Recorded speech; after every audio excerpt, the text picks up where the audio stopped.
Good afternoon. Fade to Black breaking news for this Wednesday, September 18th, 2024. This is all of the news that you need. I'm Jimmy Church. All right. Tonight on the show, great week. Tonight on the show, John Greenwald Jr. joins us of the Black Vault. Tonight, it's Lou Elizondo and A-Tip. Tomorrow night, Thursday on Fade to Black, Don Schmidt joins us, and we are going to discuss the Roswell mystery. That's right. Tomorrow night with Don Schmidt, one of my favorite people. This week is full of my favorite people. Let's get straight to it. We have a very busy news day today. And I went out after the show last night and checked out the full moon. Holy mackerel, right?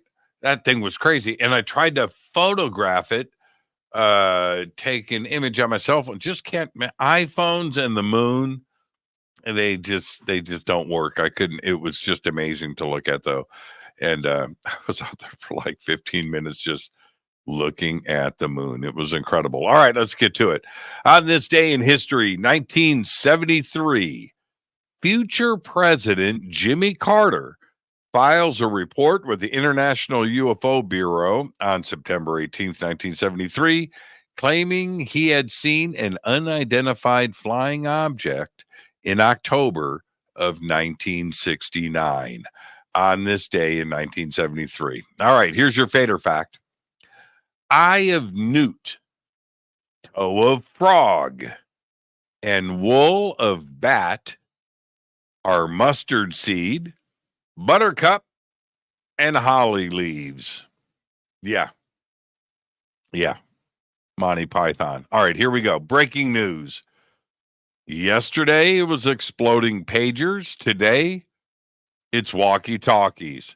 At least 12 people, and now latest numbers are maybe as many as 14 were killed, and more than 300 were injured after walkie-talkies detonated in a fresh wave of explosions in Lebanon.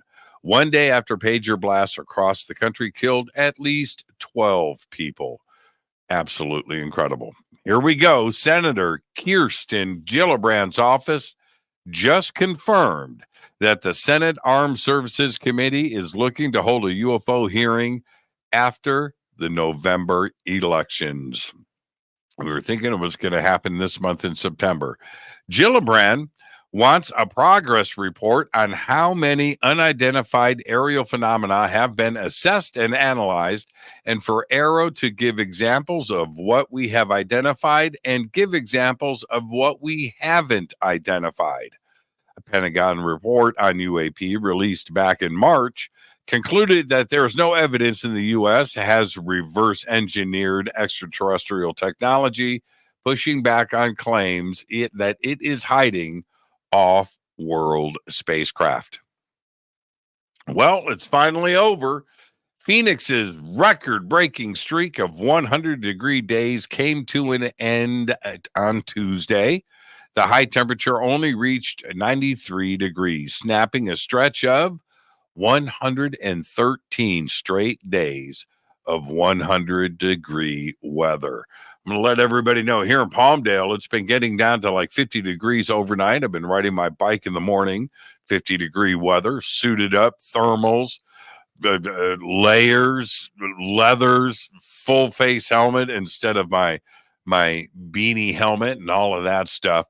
But the 10-day forecast is pushing things back to 95 degrees here in a couple of days.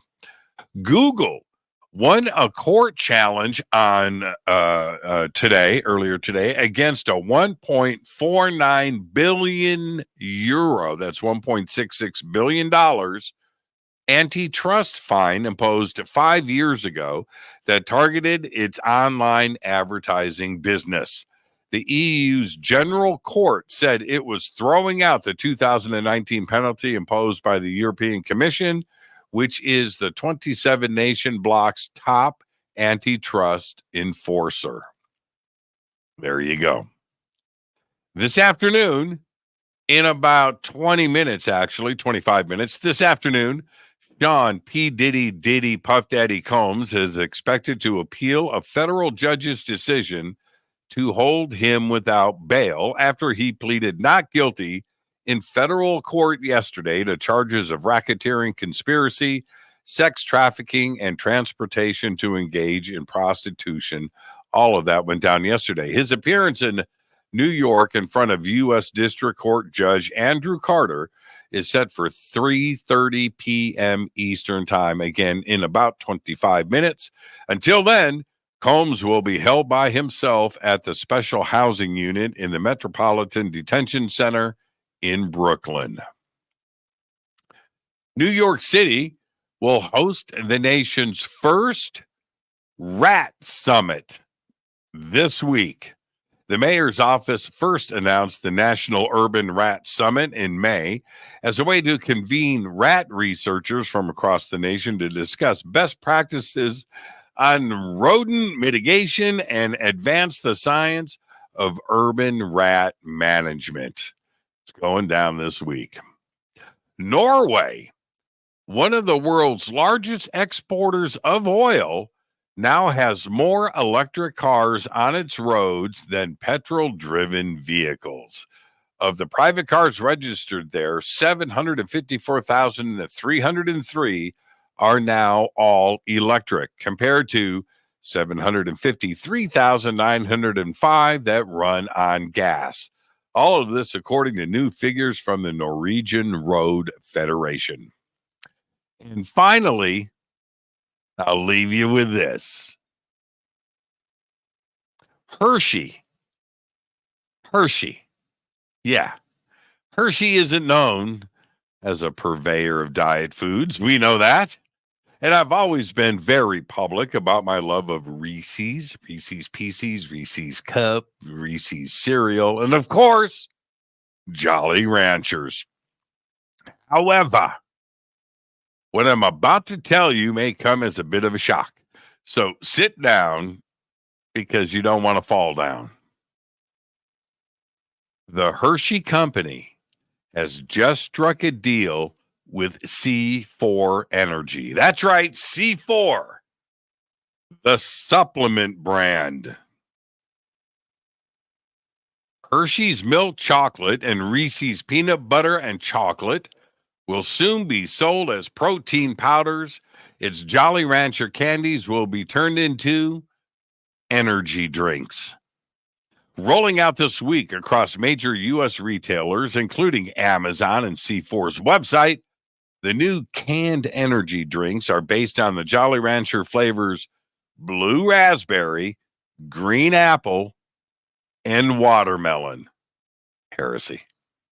A 12-pack is going to cost you $27.99.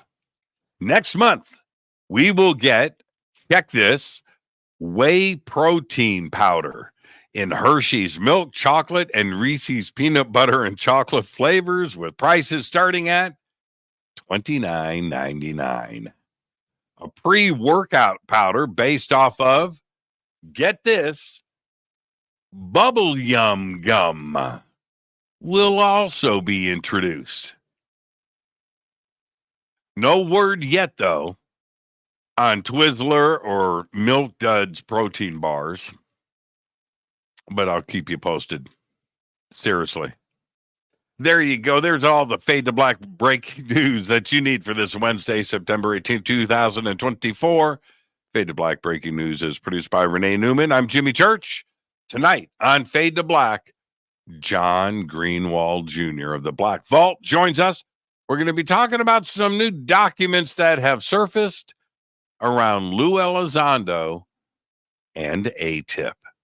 All of that and much more tonight with John Greenwald.